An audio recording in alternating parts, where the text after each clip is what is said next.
Hey guys, I'm actually in the middle of doing a timing belt overhaul on this 1999 Toyota 4Runner, and while I'm doing it, I'm going to go ahead and replace the alternator because when I'm at a stoplight and the headlights are on and it's idling for a little bit, the voltage will actually drop fairly low, like in the low 12s, and then as soon as I give it gas, the voltage spikes back up because I have a little voltage meter where my clock used to be. When I took the old alternator out, I found this connector has a burned contact, especially on that far right one, and it looks pretty bad. And this one actually looks like the original Toyota made by Denso, and I got a remanufactured Denso alternator, so I'm going to put that in because the contacts on the plug for the alternator are burned up pretty good, and this thing's probably never been replaced, so it's a good idea to get a new alternator. But I'm wondering if it's mainly the connector that's causing the issue. Anyways, I'm gonna replace this connector. I got one on order, and it was only like $6 or $7, and it's got the pigtails, so you just gotta splice it in, and I'll show you guys how to do that. The connector just arrived. It came really quick in about a day or two. Obviously the wires are different, but as long as you splice them in the right location, you won't have an issue. And check that out. It looks exactly the same. It's even got the little weather seal in there, which is nice to keep it from corroding. And let's make sure it connects to the alternator. Nice. Let's replace this connector, and I don't think I need that much wire, but I do want to keep quite a bit on there. So let's cut a little bit off, take some scissors, and cut back this wire loom. Just be careful not to cut any of the wires. All right, that's about good. Let's cut that all the way off. Next, I'll cut the connector off. I'll leave a little bit of wire on there just so I can see which color goes to where. Also, make sure the battery is disconnected when you do this. Next, I'll use some wire strippers. I love these kind because they're kind of automatic, and you don't want to strip a ton off. About that much is probably good. Maybe just a little bit more. Let's do it for all 6 ends of the wires. Sometimes if it doesn't get it, you just push down right there. Oh, this one's being a pain. There we go. Got it. All right, and then it's usually a good idea to just kind of twist them quite a bit. For the crimps, I have these little red or pink ones, which are for the smaller gauge wires, and these actually have heat shrink built in, so it'll make it waterproof. I'll be using these giant thick wire crimpers, and I'm not a fan of the thin ones because sometimes they're not made real well, and I've had crimps pull out using those before, but these will crimp it super well. And the fact that they're ratcheting allows you to actually hold the crimp in there. Make sure the wire is in all the way. And we're using the red one. There we go. That's a nice solid crimp. And we'll do that with the rest of the 3 wires. Since the new wires are different colors, we'll use the old connector with the wires on there to match them up. And if we hold it like that, we can see this one is the white one.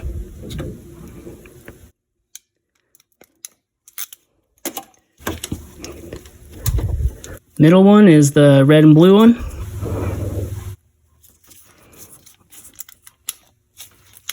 And then the last one has to be the yellow one. Make sure none of those strands get left behind. That's why we twist them.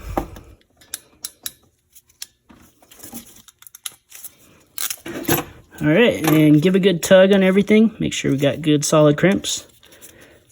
And just to be sure, double check, make sure all the wires are correct. So this one should be white. The middle one should be red.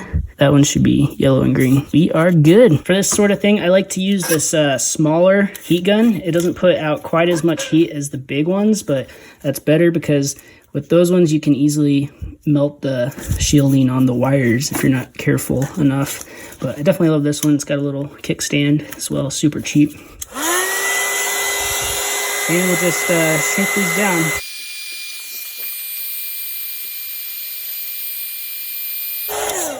You know you're done once you start seeing the glue come out the sides, and that's how you know it's going to be nice and waterproof. Make sure there's no metal showing on any of the crimps. Next, take some wire loom and measure it out and cut what you need off. Stick it in the loom.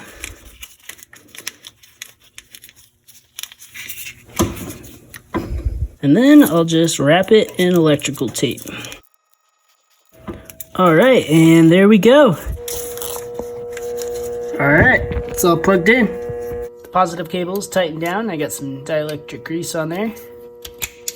And now we just need the belt. All right, guys, so I got the alternator replaced. However, the new Denso remanufactured one appears to be bad. And see, the battery is fully charged and it cranks the motor no problem. To prove it's not an issue with the wiring, I'll set the multimeter to voltage. Right now it's on the battery. We got 12.7 volts, and we're gonna check the voltage drop from the alternator main positive lead to the positive battery terminal. Get that hooked up there good. We'll go ahead and start it up. There we go. And I actually have a voltage meter where the clock is, and you're starting to see the voltage climb up there. Almost 14. But check this out. If I turn the lights on,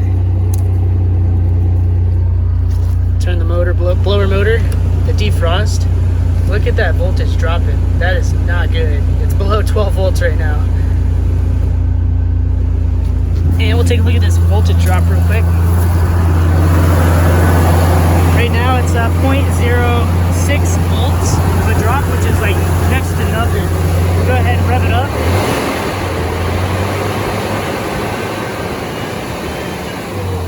It went up to went up a little higher, 0.07, but that's completely reasonable. You just want to see something lower than like 0.1 or 0.2.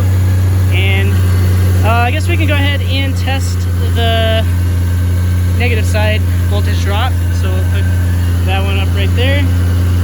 Right now we got battery voltage. It's not very good. And let's put that right on the case.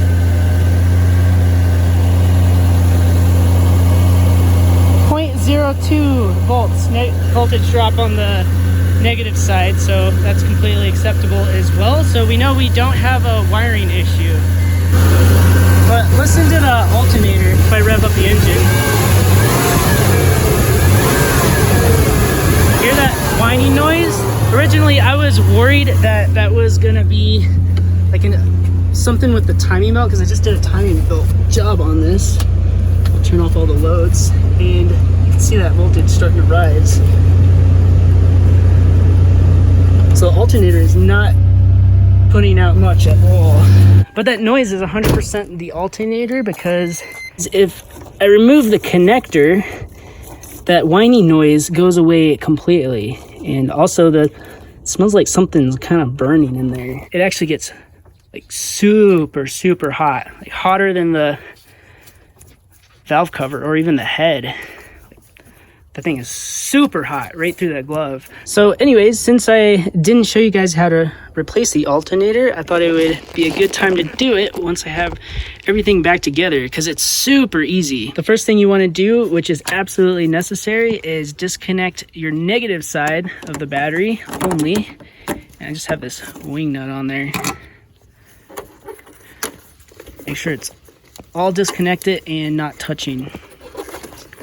Stuff it down on the side, because if you don't do this and that cable down there touches ground, or your wrench touches ground, you're gonna have a really messed up day. Next, go ahead and remove the battery positive cable with a 10mm.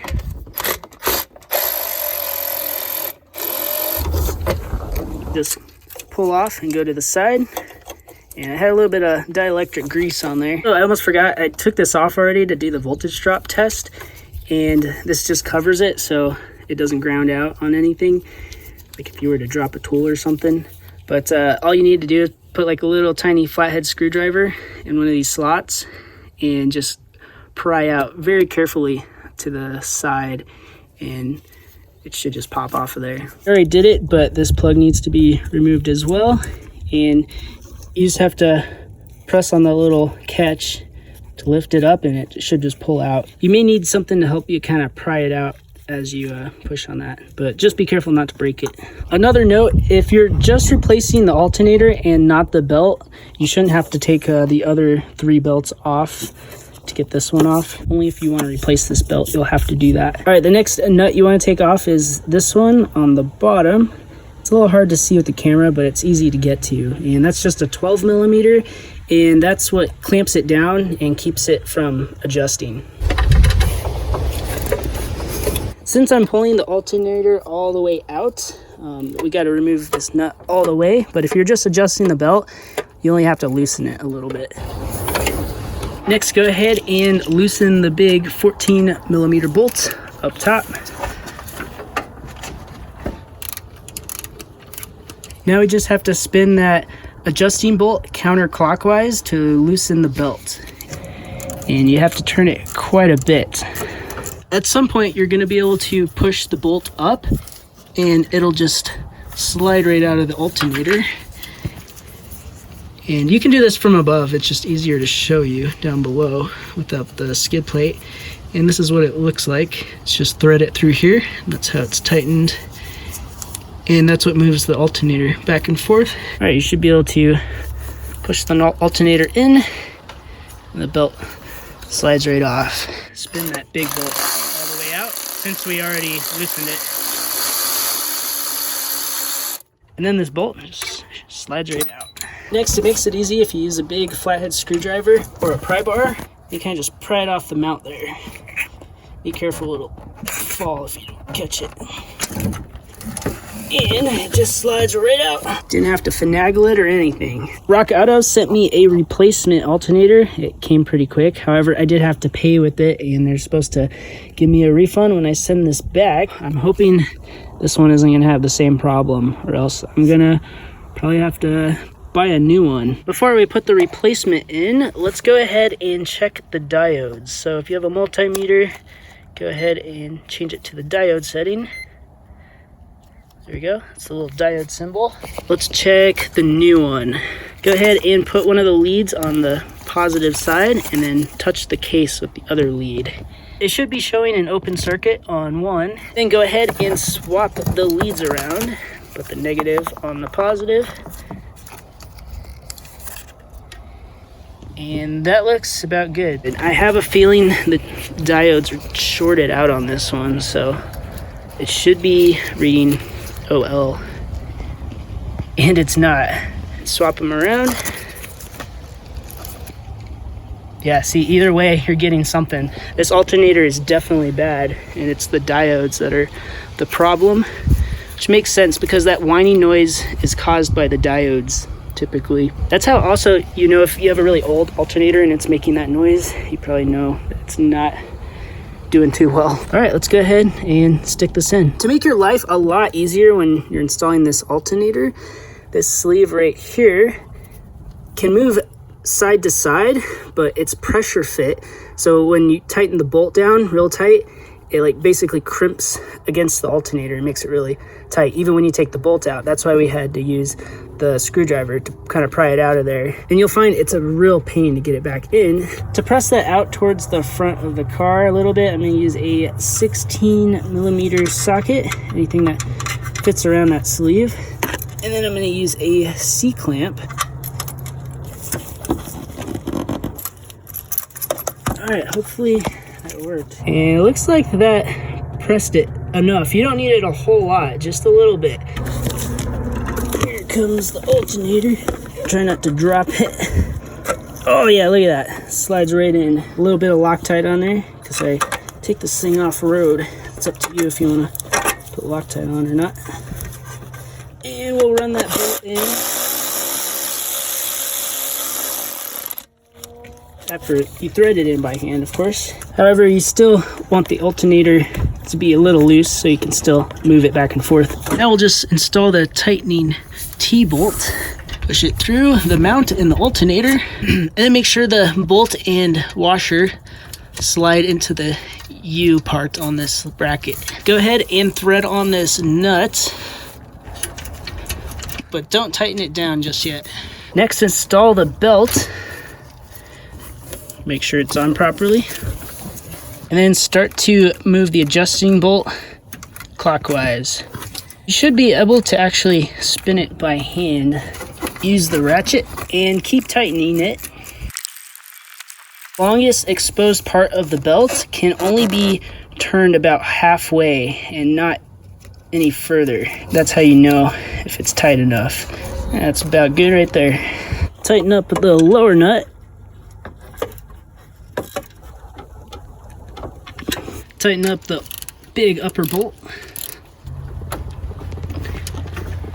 As you can see, the battery plus cable is nice and shiny, so it shouldn't have any issues with contact. Slide it on the lug. Make sure these little side pieces line up properly. Thread on the 10mm nut and tighten it down. Nice and snug, but you don't want to break anything. And then the cover kind of just clips onto the wire and then clips onto the alternator like that. It's not going anywhere. Don't forget the plug. Plugs into the back that we already fixed. And then we are ready to install the ground cables. I actually have some extra cables on here just to make sure everything gets a good ground. And I'll just make sure it's nice and tight. And that's how you replace the alternator. All right, let's start her up.